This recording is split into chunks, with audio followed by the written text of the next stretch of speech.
দিলের কান লাগাইয়া ওই মজলিসে যদি ইউসুফ পয়গম্বর না হইয়া আমার স্বামী মুহাম্মদুর রাসূলুল্লাহ সাল্লাল্লাহু আলাইহি ওয়াসাল্লাম থাকতো রে, তাহলে সেখানে তো শুধু আঙ্গুল কাটছে, আর আমার স্বামী থাকলে ওই মেয়েদের কলিজাটা ছিঁড়ে কেটে ফেলতো।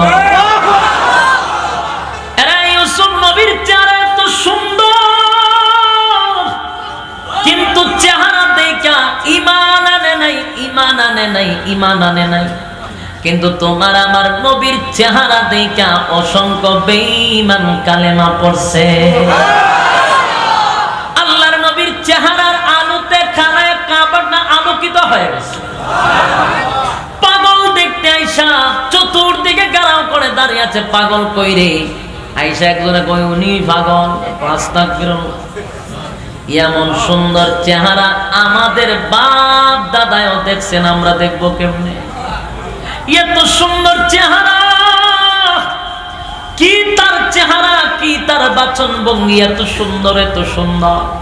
তাকাই রইছে, যাদের পেটে কিদা ছিল আমার নবীর চেহারার দিকে তাকাইয়া পেটের কিদাটা নিবারণ হয়ে গেছে। রাসূলের চেহারা কেমন, সুবহানাল্লাহ।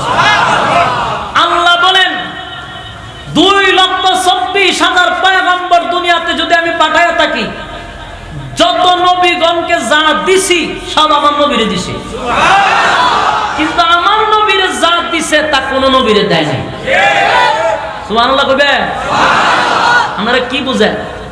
আমার নবীর আল্লাহ যা দিছে তা কোন নবীরে দেয় নাই, কিন্তু সমস্ত নবীরে যা দিছে আমার নবীরে তা দিছে। আল্লাহর নবীর যে চেহারা, এটা আর এরকম চেহারা আল্লাহ আর বানাইছেই না। মানে মানুষ গড়ার কারিগরের যে ফ্যাক্টরি, এই ফ্যাক্টরির মধ্যে, এই কারখানার মধ্যে এর থেকে সুন্দর আল্লাহ আর দ্বিতীয় একজনকে করে নাই। একজন ওয়ান পিস, এটা আমার রাসূল। সুবহানাল্লাহ। আরে যুবক ভাই, আল্লাহর নবীর কণ্ঠ কেমন সুন্দর ছিল গো। নবীর যেমন চেহারা ছিল তেমন কণ্ঠ ছিল। দাউদ পয়গম্বরের কণ্ঠ আমরা জানি সুন্দর ছিল। দাউদ নবী যখন তেলাওয়াত করত, এরা সমুদ্রের নদী নালা খাল বিলের সমস্ত মাছগুলি লাফাইতে থাকতো, লাফাইতে থাকতো। সুবহানাল্লাহ। উড়ন্ত পাখিরা নিচে বসে যাইত, জঙ্গলের হিংস্র প্রাণীরা দাউদ পয়গম্বরের কাছে এসে বসে যেত। দাউদের কণ্ঠ এত সুন্দর ছিল। আমরা যে তেলাওয়াত করি, ওয়াজ করি, কত সুন্দর কণ্ঠ আমাদের অনেক বক্তাদের আছে। বলুন, আমরার তেলাওয়াত শুনলে মশায়নি আয়ে খামুর মাইরা থাকা, যদিও আয়ে আমরা আর উল্টা খামুর মারে, ঠিক নেই? কিন্তু দাউদ নবীর তেলাওয়াত শোনার জন্য বাঘ সিংহ সব এসে বসা থাকতো। কিন্তু দাউদ নবীর কণ্ঠ শুনে ঈমান কেউ আনে নাই। তোমার আমার নবীর তেলাওয়াত শুইনা অসংখ্য বেঈমান কালেমা পয়রা ঈমান আনছে। যেমন আবু জাহিল দ্বীনের বেলা বিরোধিতা করত রে। আবু লাহাব নবীরে পাগল পাগল বইলা অপবাদ দিত, অপবাদ দিত। কিন্তু রাত্রের বেলায় গোপনে গোপনে নবীর কণ্ঠের তেলাওয়াত শোনার জন্য দাঁড়িয়ে থাকত। তখনকার আবু জাহেল, তখনকার পাপিষ্ঠরা, আমি মনে করি এখনকার পাপিষ্ঠর থেকে আরো মারাত্মক। আগের থেকে এখনকারটি আরো খারাপ। আগে তো তারা কোরআন শুনতো, লুগাইয়া শুনতো, এখন শুনেও না, শুনতেও দেয় না। আগের আবু জাহেল থেকে এখনের আবু জাহেল কি ভালো না খারাপ? এর যুবক বাগ, আবু জাহিল্লা রাত্রের বেলায় লুগাইয়া লুগাইয়া কোরআন তেলাওয়াত শুনতো। আবু লাহাব বারে গিয়া কয়, কিরে তুই গেলাইছ কান নাইছেন কা? তো দেখ, এটা কেউ তোরে কইস না, আমরা দুইজনে এটা ম্যানেজ করলাম। আমরা যদি এটা করি, মানুষ যদি শুনে, আমরা মানুষ সিসি করি বলে সারা দিন বিরোধিতা করে, রাত্রে এসে কোরআন তেলাওয়াত শুনতো, এই লুগাইয়া কোরআন তেলাওয়াত শুনতো। আবু জাহিলের দিকে আপনি কেটে আইছেন? ও ভাই, কইয়া লাভ নাই, কোরআন তেলাওয়াত না শুনলে রাত্রে ঘুমো ধরে না। সুবহানাল্লাহ। কারণ তোমার আমার নবীর তেলাওয়াত এত সুন্দর, নবীর তেলাওয়াত এত সুন্দর যেটা কোনো ভাষা দিয়া প্রকাশ করার মতো না। হাসরের মাঠে আল্লাহর নবী জান্নাতের ভিতরে তেলাওয়াত করবে, তখন দুইটা পার্থক্য হবে। দাউদ নবী আর আল্লাহর পয়গম্বর, দাউদ নবী তেলাওয়াত করবে, আওয়াজ বাহির হবে। আমার নবী তেলাওয়াত করবে, একটা কণ্ঠ থেকে 70 রকমের খালি আওয়াজ বাহির হইতে থাকে। মানুষগুলি বেহুশ হয়ে যাবে, সে আমার নবীর তেলাওয়াত। সুবহানাল্লাহ। তাই বেঈমানরা দৌড়ায়া খানায় কাবার সামনে পাগল দেখতে গেছে, গিয়া নবীর চেহারা দেখে বলে, এই লোক কোনোদিন পাগল হতেই পারে না। এরা পাগলের তো কিছু লেবাস আছে। দেখবেন আপনারা এই সাহেবতাব নরসিংদীর গোল চত্বরে কত পাগল দেখবেন, শরীরের অবস্থা, কথার অবস্থা, চুলের অবস্থা জট লেগে গেছে, ঠিক নেই? কোন পাগলের উপরে কোথায় মতেও লড়েও না, ঠিক না? আবার রাস্তায় যা পাইতেছে তা খাইতেছে, শরীরের মধ্যে কিরা বসে যায়, এমন আছে না? কথার কোনো মিল আছে? দেখবেন হুদাহুদি কথা কইতেছে, রাস্তা দাঁড়াতে গেলে হুদাহুদি হের হের কথা কইতে আছে, অটোমেটিক যে চালু হয়েছে এটা আর বন্ধই হয় না। এগুলো পাগলের কিছু কোয়ালিটি থাকতে হয়, যে লোকটা পাগল বুঝই যা, ঠিক নেই? কিন্তু আল্লাহর নবীর কথা এত সুন্দর, এত সুন্দর, যারে আল্লাহ উত্তম চরিত্র দিয়া বানাইছে, যার চরিত্রের একটা সার্টিফিকেট আল্লাহ কোরআনে দিয়া রাখছে। সুবহানাল্লাহ। ওয়া ইন্নাকা লা আলা খুলুকিন, চরিত্রের সার্টিফিকেট, আজিম চরিত্র যারা দান করছে, উনি পাগল কেমনে হয়? এটা তো যারা পাগল বলে এরা বড় পাগল।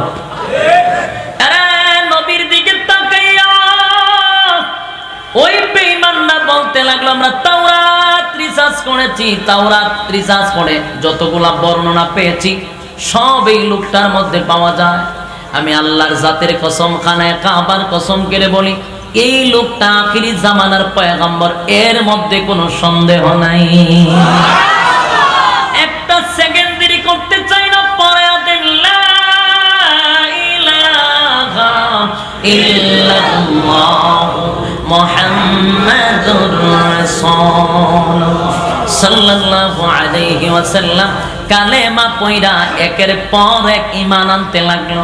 আরে আবু লাহাব বড় শান্তি করো, দৌড় মাইরা বাবার কাছে গেছে, আবু জাহিল্লার কাছে। বাবা গো, আমাদের ব্যর্থ, সারাটা রাত আমরা কষ্ট করলাম, মুহাম্মদ রে পাগল পাগল বইলাম, আমরা অপবাদ দিলাম, কিন্তু বাবা আশ্চর্য বিষয় হলো মুহাম্মদ তো দেখি কালেমার দাওয়াত দিচ্ছে, অটোমেটিক মানুষগুলি মুহাম্মদের কাছে এসে কালেমা পড়া মুসলমান হচ্ছে। আমরা রাত্রের বেলায় বিরোধিতা করলাম, সকাল বেলা মানুষ মুহাম্মদের কাছে আসে, দল বড় হয়ে যাচ্ছে, কি করা যায়? আবু জাহিল্লা কয়, এখন আর পাগল পাগল করে কোনো লাভ নাই, মানুষ বুঝা গেছে। পাগল পাগল অপবাদ দিয়ে মানুষ বুঝতে পারছে, কথা কয় না? সারা জীবন আমরার নাম করছিল তালেবান, এটাও মানুষ জানছে। এরপরে আইলো কি জঙ্গি, এখন হচ্ছে মৌলবাদ, মানুষ মোটামুটি বুঝতে পারছে, কোনো অসুবিধা নাই। আল্লাহর নবীর পাগল কইতে কইতে এক পর্যায়ে নবীর বিরুদ্ধে পাগল হয়ে আর পারে না, কয় এখন আর না হামলা হবে, হামলা খেলা হবে। এখন আবু লাহাব আবু জাহিল খেলা করতেইব, খেলা হইতেইব, ভাই না বলে কি খেলবেন? বলে পাগল কয়ে তো দেখছি হয় না, সরাসরি আক্রমণ করবো। এরা রেডি করলো না, যেখানে পাবো সেখানে মারবো। নাউজুবিল্লাহ। ইসলাম জিন্দা করার জন্য সাহাবায়ে কেরাম সহ রাসূল সহ রক্ত দিছেন। আল্লাহর পয়গম্বরের উপরে যখন আবু জাহিলরা চেষ্টা করলো মারার জন্য, আল্লাহর পক্ষ থেকে রাসূলকে জানাইছেন, আপনি যেমন 40 বছর নীরব থাকছিলেন, আর এখন 13টা বছর শুধু নির্যাতন সহ্য করবেন। কথা বুঝতেছেন? এই আমি বলছিলাম কয়টা অধ্যায়? যারা প্রথম থেকে ছিলেন ইয়াদ আছে?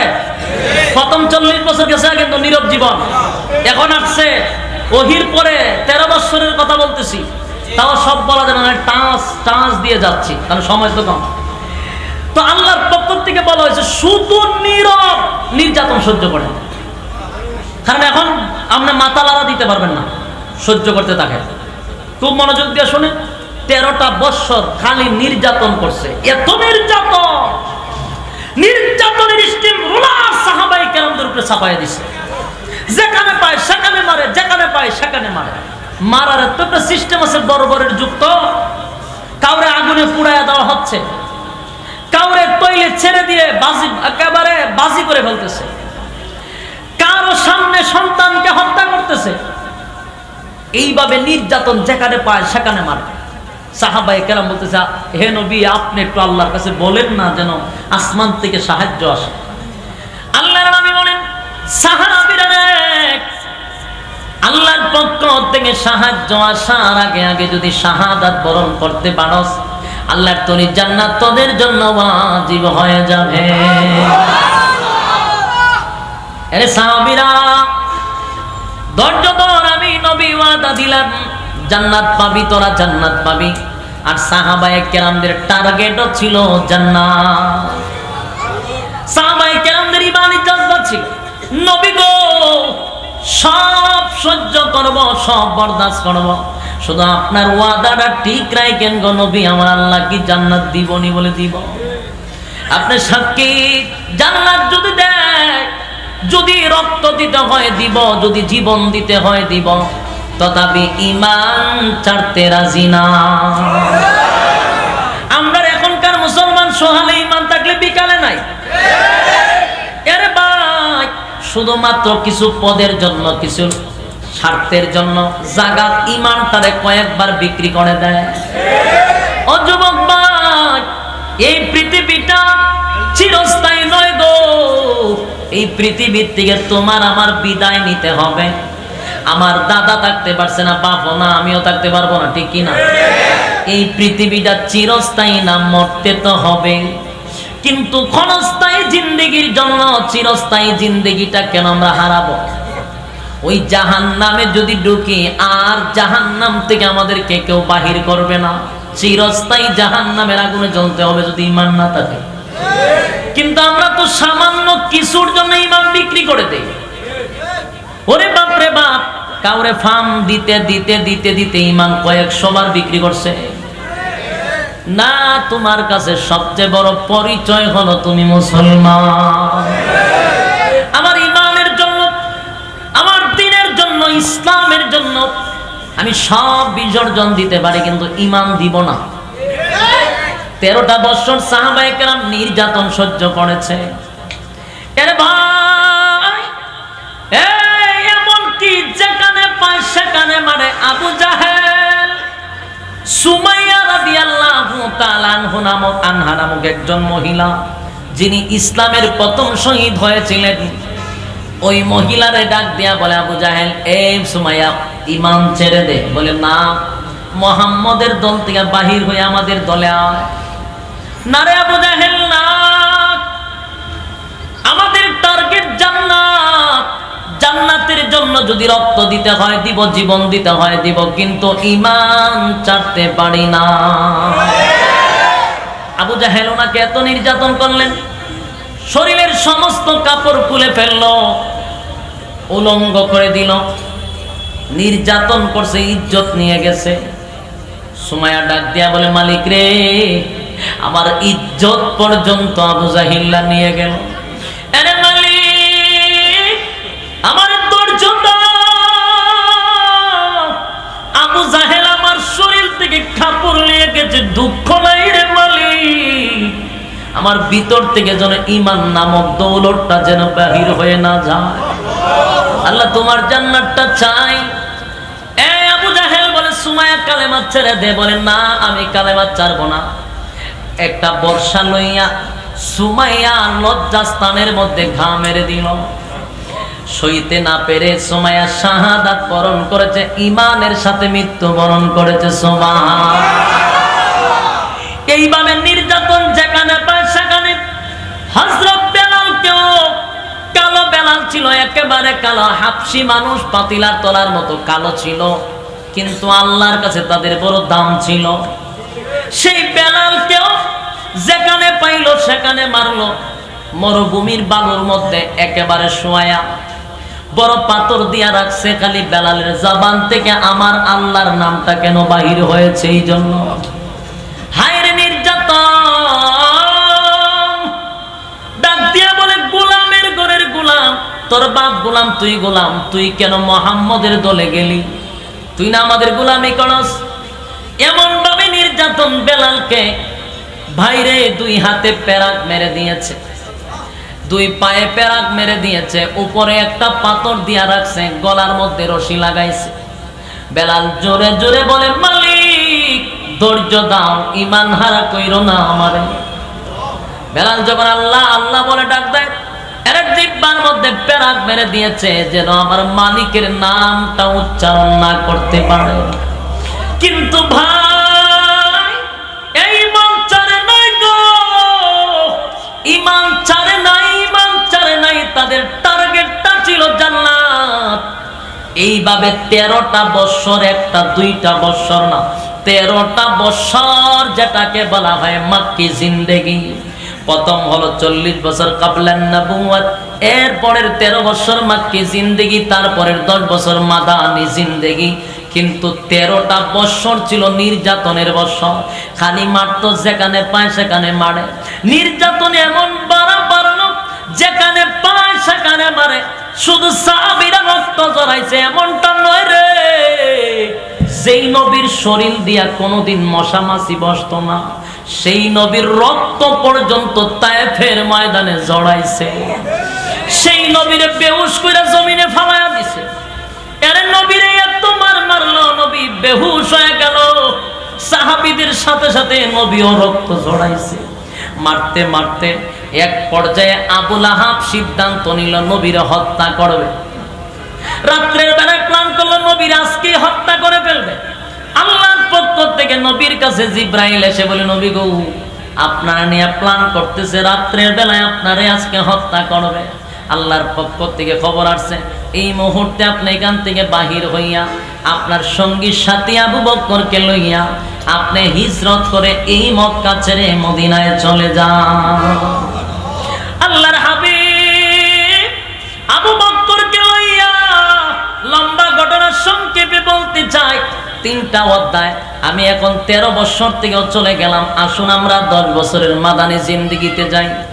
এরে নির্যাতন শেষ পর্যায়ে এক পর্যায়ে নবীজি আবু বকরকে লইয়া রাত্রের বেলায় এই মক্কা ছেড়ে মদিনায় চলে যাবে।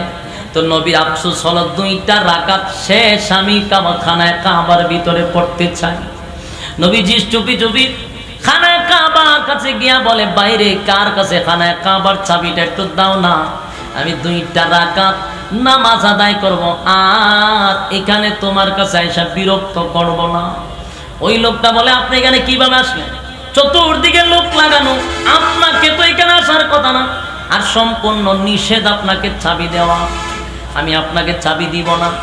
নবীজি কানতি মিনতি করলেন, দে না ভাই চাবিটা দে, 2টা রাকাত নামাজ পড়ব রে, আমি চলে যাব, আর তোদেরকে বিরক্ত করব না। বারবার নবী রিকোয়েস্ট করলেন, দে চাবিটা দে, চোখের পানি ছেড়ে দিয়া নবী বললেন, চাবিটা দে ভাই। ওই লোকটা বিরক্ত হইয়া নবীর একটা ধাক্কা মেরে দিল। নবীজি জমিনে পড়ে গেলেন। আল্লাহর নবী চোখের পানি ছেড়ে দিয়া বললেন, ভাই রে, আজকে আমি তোর ধারে ধারে তোর পিছনে পিছনে চাবিটা নেওয়ার জন্য তোর পিছনে পিছনে ঘুরলাম 2টা রাকাত নামাজ পড়ার জন্য, দিলি না তুই আমারে। কিন্তু ওই দিনটা বেশি দূরে নয়, ওই দিনটা বেশি দূরে নয়, একদিন তুই আমার কাছে চাবিটা দেওয়ার জন্য পাগলের মতো আমার পিছনে ঘুরবি। আল্লাহু আকবার বলেন। আল্লাহু আকবার। এর যুবক ভাই, এই রাত্রের বেলা নবীজি আবু বকরকে লইয়া মক্কায় চলে যাবে। এমন অবস্থায় 2টা রাস্তা, একটা হলো আম্মা জান আমেনার কবরের পাশ দিয়া, আরেকটা হলো গোপনে চতুর্দিকে গাছগাছালি পাহাড়ের উঁচু নিচু টিলা, সেখান দিয়ে নবী যায়। ওই দিকে মদিনার মানুষগুলি খবর পেয়েছে আল্লাহর পয়গম্বর মক্কা ছেড়ে মদিনায় আসবে। মক্কা নগরীর মদিনার সমস্ত যুবকরা একত্রিত হইয়া মিটিং কইরা সংগঠন করছে, একটা কইরা বাগ বাগ করে দিয়েছে। নবীর সম্মানের সাথে মিছিল দিয়ে তারপরে মদিনার ভিতরে যেন ঢোকানো হয়। সুবহানাল্লাহ। এবার কিছু সংখ্যক যুবকরা, ছোট বাচ্চারা প্ল্যান করে বলে, আমরা একটু আগে চলে যাব, নবীরে গিয়ে সবার আগে আমরা আনবো। সুবহানাল্লাহ। তাদের মধ্যে একজন বলে, আমার দিলে সাক্ষী দেয় ওনার আম্মা জানের কবর ওই জায়গায় আছে, ওই রাস্তা দিয়ে উনি আসবে, আসার সময় ওনার আম্মা জানের কবর জিয়ারত করে আসবে, এটা আমার দিলে সাক্ষী দেয়। তাই সমস্ত যুবকরা আবেগ লইয়া ওই জায়গায় গিয়া বসা। কিন্তু নবী তো ওই রাস্তা দিয়া গেলেন না, অন্য রাস্তা দিয়া যা। এমনি জিব্রাইল এসে বলে, নবী গো এই রাস্তা দিয়ে আপনি যায়েন না, আসেন আপনার আম্মা জানের কবর যেই দিকে সেই দিকে যান। আল্লাহর নবী বলেন, আমি যদি সেই দিকে যাই রে, সেখানে গাছগাছালি নাই, দূর থেকে বেঈমানরা আমাকে দেখে আইসা আক্রমণ করবে। ওখানে গাছগাছালি নাই, আর এই রাস্তাটার মধ্যে চতুর্দিকে গাছ বৃক্ষ আছে, আর উঁচু টিলা আছে, পাহাড়ের চিপা চাপা আছে। জিব্রাইল বলে, নবী গো আল্লাহর সিদ্ধান্তটাই চূড়ান্ত সিদ্ধান্ত। আমার আল্লাহ যেহেতু বলেছে খোলা মাঠ দিয়ে আপনি যাবেন, অবশ্যই আমার মালিক আপনার জন্য মঙ্গল রেখেছে। এবার আল্লাহর নবী খোলা মাঠে দিয়া যখন হাঁটে, আবার আল্লাহ ডাক দিয়া বলে, জিব্রাইল বেঈমানের বাচ্চাগুলি দূর থেকে আমার নবীরে ফলো করবে, যদি দেখে রে তাহলে আক্রমণ করো। ও জিব্রাইল তোমার দুইটা নূরের পাকা এইভাবে দিয়া বাউন্ডারি দিয়া দিয়া আমার নবীরে মদিনা পর্যন্ত পৌঁছায়া দিবা। আরে জিব্রাইল উড়ন্ত অবস্থায় পাখির মতো উড়তে আছে, আর দুই ডানা দিয়া চতুর্দিকে ঘেরাও করে রাখছে। দূর থেকে নবীরে দেখা যায় না, শুধু হাওয়ার দেখা যায়। সুবহানাল্লাহ। লম্বা ঘটনা। মদিনায় যাওয়ার পরে অনেক লম্বা ঘটনা, সেখানে অনেক সম্বর্ধনা দিছে নবীরে। যুবকরা বিশাল ঘটনা, লম্বা হয়ে যাবে, আলোচনা সংক্ষেপ হওয়া দরকার। এর যুবক ভাই, মদিনায় যাওয়ার পরে এরপরও বেঈমানরা শান্ত নয়। আবু জাহিল্লার মতো পাপিষ্ট, আবু লাহাবের মতো পাপিষ্ট, উতবার মতো এই সমস্ত বড় বড় শয়তানগুলি নবী মক্কা ছেড়ে, বাবার দেশ দাদার দেশ সব ছেড়ে, বিটা বাড়ি ছেড়ে মদিনায় চলে গেছে। কত দুঃখ নিয়া, বারাক্রান্ত মন নিয়া নবী চলে গেল। কিন্তু আবু জাহিল্লা ঠান্ডা হয় না। আবু জাহিল্লার ভিতরে যন্ত্রণা হলো, মদিনায় গিয়া ইসলাম প্রচার করে দল বড় করবে, তারপরে আমরা আক্রমণ করব। তাই আমরা ওনাকে শান্তি দিব না, মদিনায় গিয়া হত্যা করব।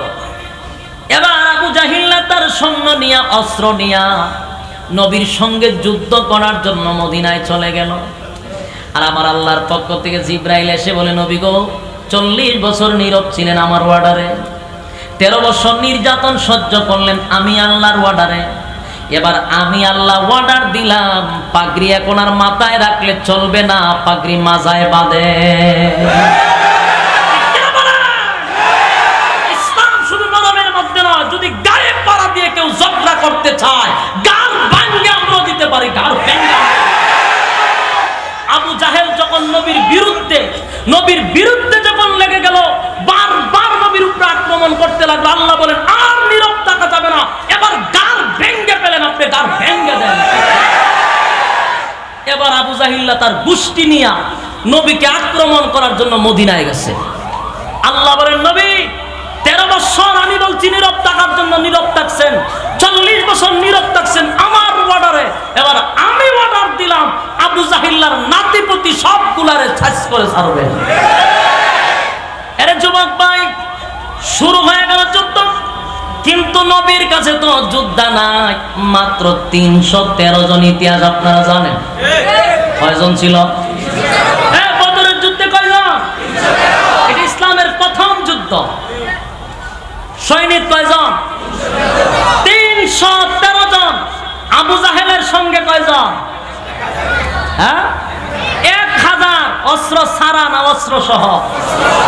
313 জন নবীর সঙ্গে, অস্ত্র সহ না অস্ত্র ছাড়া? অস্ত্র ছাড়া। অনেকে আমাদেরকে বলে আমরা তরবারের মাধ্যমে ইসলাম কায়েম করেছি।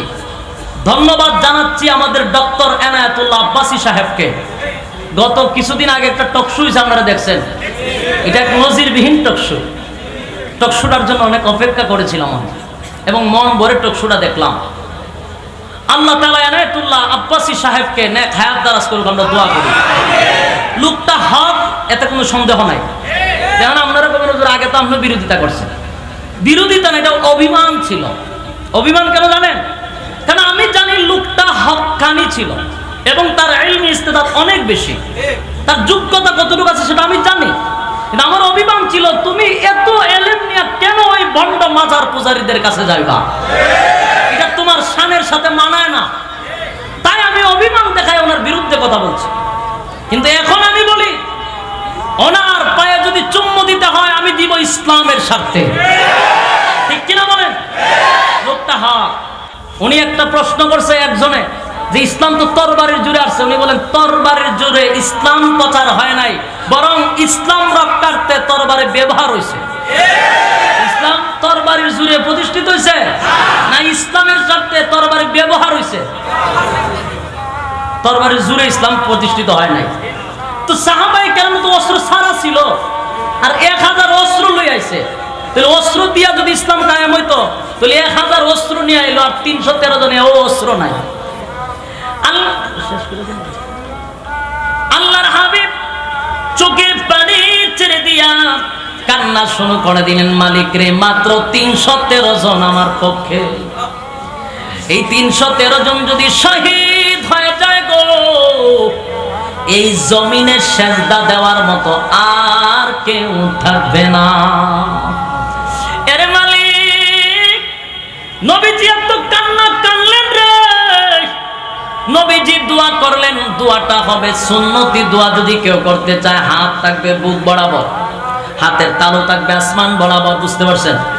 এই যে সুন্নতি দোয়া, নবীজি এইভাবে দোয়া করতে করতে করতে হাত তুলতে তুলতে এক সময় উপরে তুলে ফেললেন, আর বলতেছে মালিক আমার কাছে মাত্র 313 জন, এগুলো আমার সব কলিজার টুকরা সাহাবীরা, যাদের খাবার নাই পেটে, মাত্র 2টা ঘোড়া আছে, কয়েকটা উট আছে, পর্যাপ্ত পরিমাণ খাবার নাই।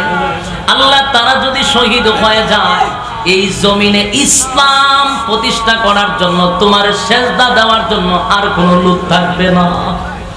এরে মালিক, আমি তোমার কাছে বলি মালিক, তুমি যদি মনে করো এই জমিনে তোমার সেজদা লাগবে না, তাহলে তুমি তাদেরকে শাহাদাত বরণ করার জন্য আমি প্রস্তুতি করলাম।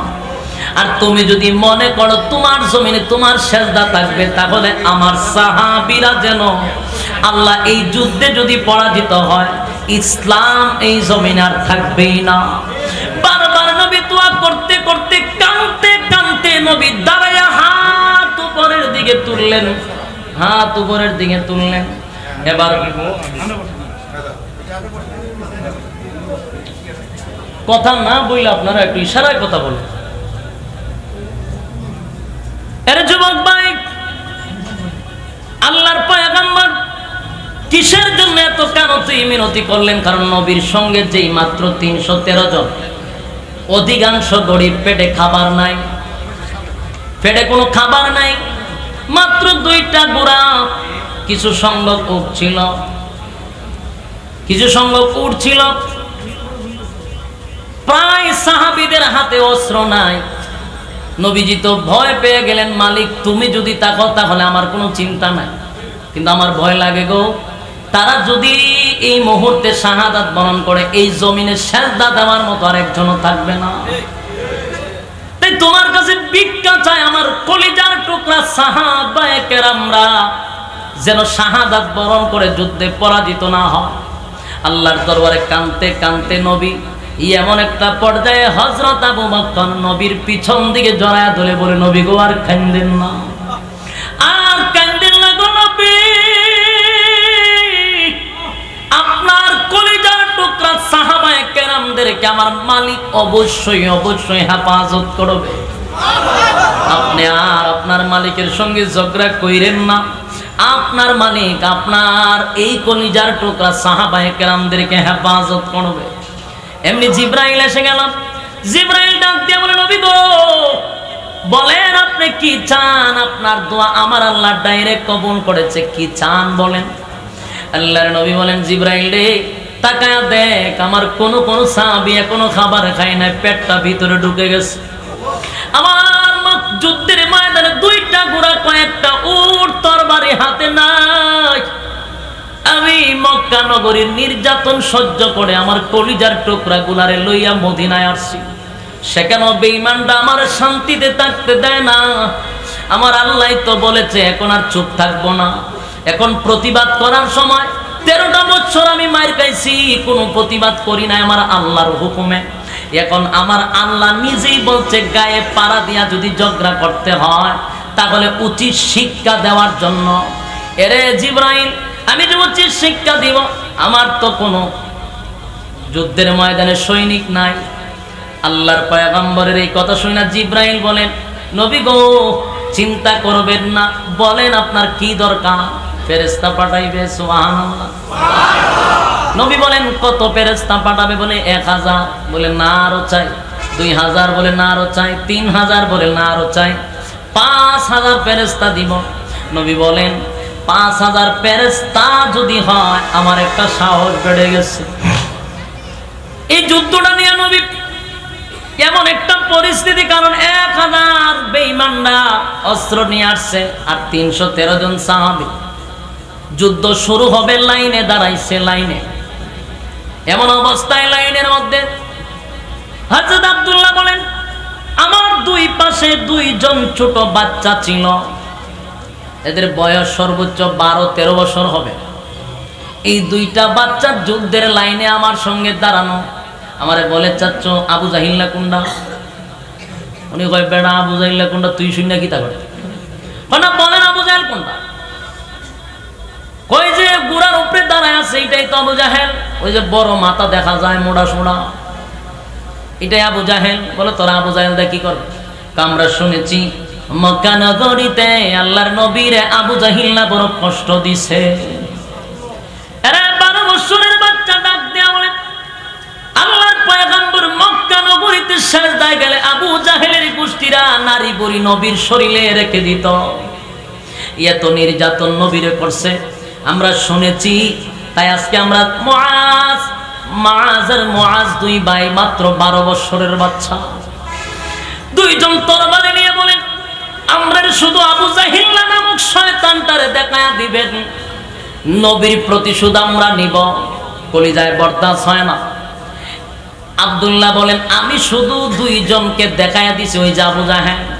যুদ্ধের বাঁশি যখন বেজে গেল, 2টা ছোট বাচ্চা দৌড় মাইরা আবু জাহেলের গোড়ার কাছে চলে গেছে। আবু জাহিল্লা প্রথম তো হাসি মারছে, বেটি কেরাইছে, মোহাম্মদের বুঝি কাণ্ড জ্ঞান নাই। ছোট ছোট বাচ্চা যুদ্ধের ময়দানে আনছে। আবু জাহিল্লা তরবারি ঘুরায় না, কি করবো? ছোট ছোট বাচ্চা দেখেন না তেজ আছে, তরবারি ঘুরায় না, কিন্তু তারা নিচ থেকে তরবারি ঘুরায়া প্রথম ছোট ভাই গুড়ার পায়ে আঘাত করা মাত্রই গোড়াটা পড়ে গেছে। আবু জাহিল্লাও নিচে পড়ছে। আবু জাহিল্লা তরবারি ঘুরাইয়া ছোট বাচ্চার হাতে যখন তরবারি দিয়া এমন জোরে আঘাত করেছে, তরবারির আঘাতে তার বাম হাতটা পড়ে গেছে, কিন্তু এখানে চামড়াটা ঝুলেছিল। আর এক হাত দিয়ে আবু জাহিল্লার সঙ্গে যুদ্ধ করতে করতে এক পর্যায়ে আবু জাহেলের গলার মধ্যে তরবারি লাগায়া দিয়েছে। তরবারিটা লাগাইতে এমন চিৎকার আবু জাহেল মেরে উঠল, সাথে সাথে কল্লাটা 2 ভাগ হয়ে গেছে।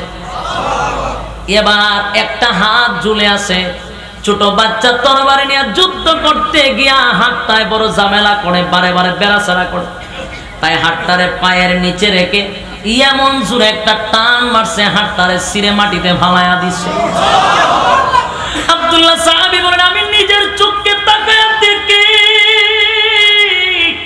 এই 2টা ভাই যুদ্ধের ময়দান থেকে আবু জাহেলকে টার্গেট করলো।